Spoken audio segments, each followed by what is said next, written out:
नमस्कार मंडळी, स्वागत आहे तुमचं माझ्या चॅनल टेक गव्हर्नमेंट जॉबच्या युट्यूब चॅनलवरती। आजच्या आपण या खास व्हिडिओमध्ये पाहणार आहोत लागा तयारीला नगर परिषद मध्ये 3138 पदांची मेगा भरती सुरू झालेली आहे। आणि हो, ही खूप मोठी भरती आहे महाराष्ट्रातील।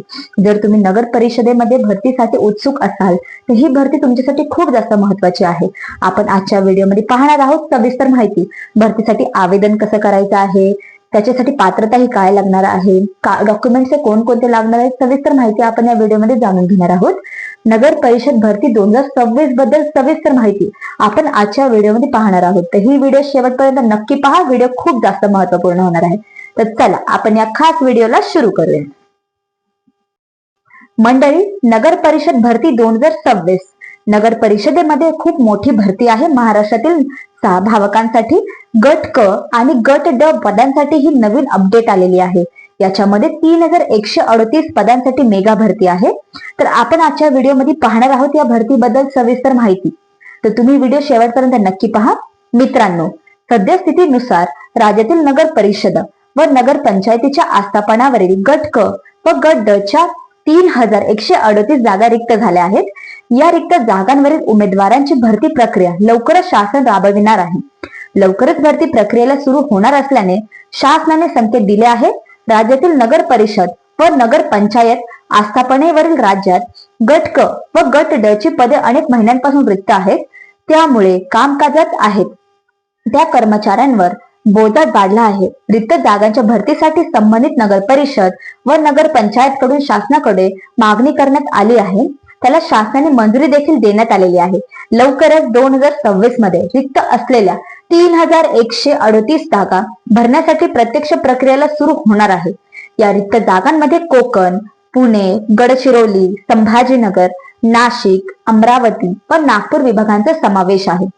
बेरोजगारांना मिळेल संधी। राज्यातील या रिक्त पदांच्या भरतीमुळे बेरोजगार तरुणांना रोजगाराची संधी देखील प्राप्त होणार आहे।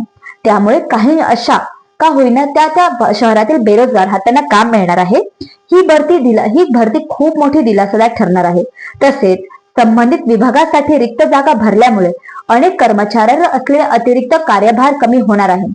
त्यांच्यासोबतच कामांना देखील गती मिळणार आहे। आता आपण जाणून घेऊयात नगर परिषद 2026 महाराष्ट्र अंतर्गत कोणत्या पदासाठी भरती प्रक्रिया सुरू करण्यात आलेली आहे।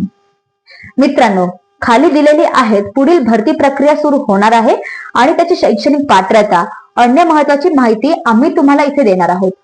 तर 1 लिपिक म्हणजेच क्लर्क साठी, 2 कर निरीक्षक म्हणजेच इन्कम टॅक्स इन्स्पेक्टर साठी, 3 संगणक ऑपरेटर साठी, 4 अभियंता म्हणजे सिव्हिल किंवा मेकॅनिकल साठी, 5 आरोग्य निरीक्षक साठी, 6 मल्टीटास्किंग स्टाफ साठी, 7 10वी आणि 12वी पास शिपाई सफाई कामगारांसाठी।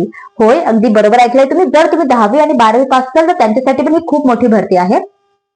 आणि त्याच्यानंतर ITI आणि डिप्लोमा याच्यासाठी तांत्रिक पदे देखील निघालेली आहे। जर तुम्ही ग्रॅज्युएट असाल, डिग्री किंवा लिपिक अभियंता निरीक्षकांसाठी देखील ही भरती असणार आहे। आता आपण जाणून घेऊयात एज्युकेशनल क्वालिफिकेशन फॉर नगर परिषद रिक्रुटमेंट 2026 काय असणार आहे। पात्रता आणि अटी नगर परिषद भरती 2026 साठी। मित्रांनो, या भरतीसाठी शैक्षणिक पात्रता पदानुसार वेगवेगळे असणार आहे। साधारणतः 1 गट क पदासाठी असणार आहे पदवीधर म्हणजेच ग्रॅज्युएट असणे आवश्यक असू शकते। काही तांत्रिक पदांसाठी संबंधित विषयातील पदविका किंवा पदवी लागण्याची देखील शक्यता आहे। 2 गट ड पदासाठी 10वी किंवा 12वी उत्तीर्ण उमेदवारांना अर्ज करू शकतील। 3 वयोमर्यादा शासनाच्या नियमानुसार 18 ते 38 वर्ष राखीव प्रवर्गासाठी सवलत देखील दिली जाणार आहे। यात काही पण बदल असल्यास आमच्या व्हिडिओमध्ये नक्कीच तुम्हाला अपडेट कळवण्यात येणार आहे। आता आपण जाणून घेऊयात पदाचे नाव आणि शैक्षणिक पात्रता काय असणार आहे। 1 जर तुम्ही स्थापत्य अभियंता असाल तर त्याच्यासाठी शैक्षणिक पात्रता 1 मान्यताप्राप्त विद्यापीठ किंवा मंडळातील स्थापत्य अभियांत्रिकी शाखेतील पदवीधारक असणार आहे। 2 MSc IT परीक्षा किंवा समकक्ष परीक्षा आणि शासन वेळोवेळी निश्चित करेल अशी परीक्षा उत्तीर्ण असणार आहे। आणि 3 मराठी भाषेचे पुरेसे ज्ञान असणे देखील अत्यंत आवश्यक आहे। आता आपण जाणून घेऊया विद्युत अभियंता म्हणजेच विद्युत अभियंत्यासाठी काय असणार आहे एज्युकेशनल क्वालिफिकेशन.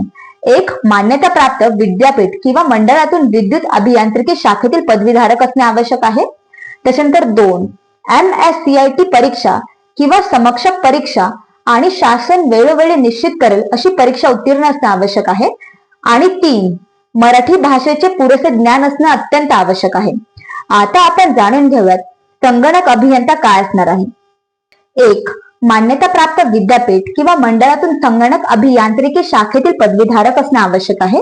2, MSCIT परीक्षा किंवा समकक्ष परीक्षा आणि शासन वेळोवेळी निश्चित करेल अशी परीक्षा उत्तीर्ण असणे आवश्यक आहे. आणि 3, मराठी भाषेचे पुरेसे ज्ञान असणे अत्यंत आवश्यक आहे. आता आपण जाणून घेऊयात मलनिस्सारण व स्वच्छता अभियंता यांच्यासाठी शैक्षणिक पात्रता ही काय लागणार आहे. 1, मान्यता प्राप्त विद्यापीठ किंवा मंडळातून मलनिस्सारण व स्वच्छता अभियंता यांत्रिकीकरण शाखेतील पदवीधारक असणे आवश्यक आहे.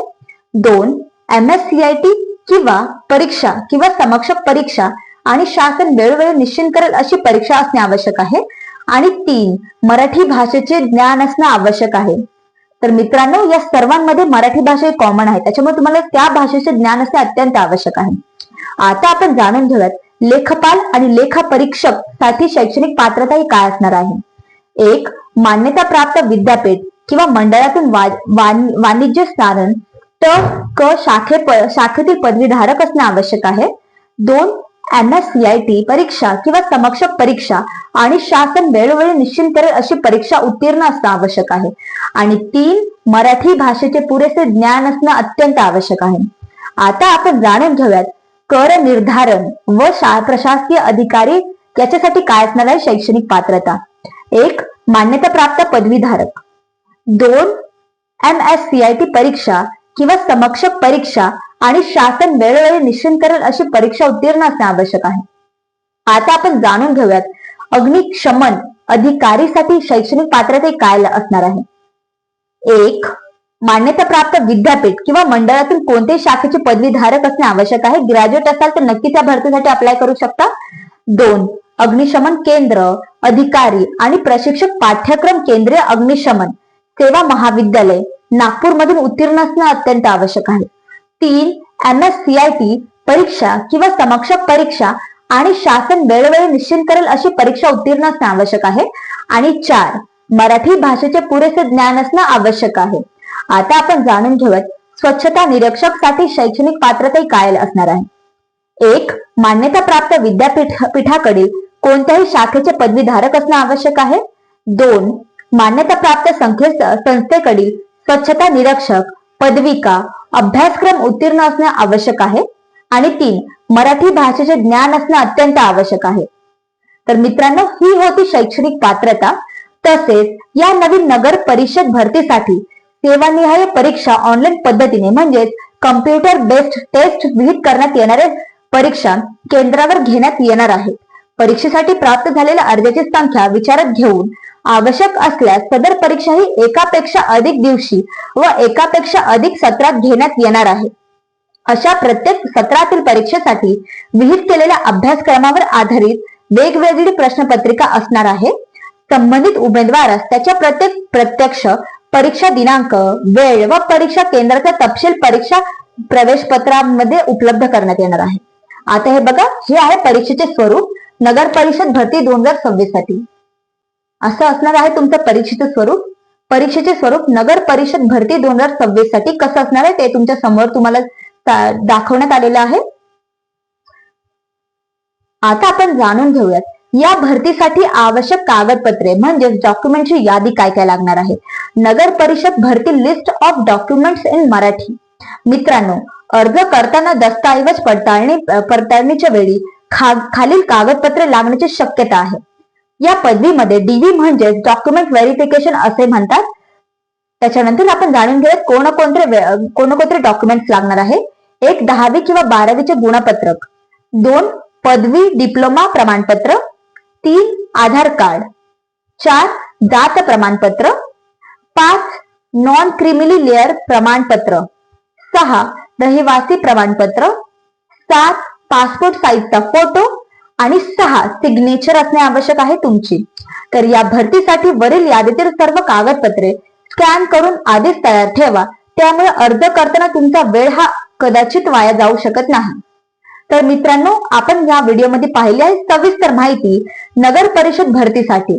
तुम्हाला डॉक्युमेंट्स काय काय लागणार आहेत, तुमचं शैक्षणिक पात्रता म्हणजेच एज्युकेशनल क्वालिफिकेशन काय लागणार आहे, हे सर्व आपण इथे या व्हिडिओमध्ये पाहिलं आहे. तर मित्रांनो, जर तुम्हाला या व्हिडिओबद्दल काही डाऊट असेल तर मला कॉमेंटमध्ये नक्कीच सांगताल. मी तुम्हाला नक्कीच रिप्लाय देईल तुमच्या कॉमेंट्सला. व्हिडिओ कशी वाटली कॉमेंटमध्ये नक्कीच रिप्लाय करा. आवडली असेल तर या व्हिडिओला लाईक करा. माझ्या टेक गव्हर्नमेंट जॉबच्या युट्यूब चॅनलला नक्की सबस्क्राईब करा. धन्यवाद. आपण भेटूया पुढच्या व्हिडिओमध्ये.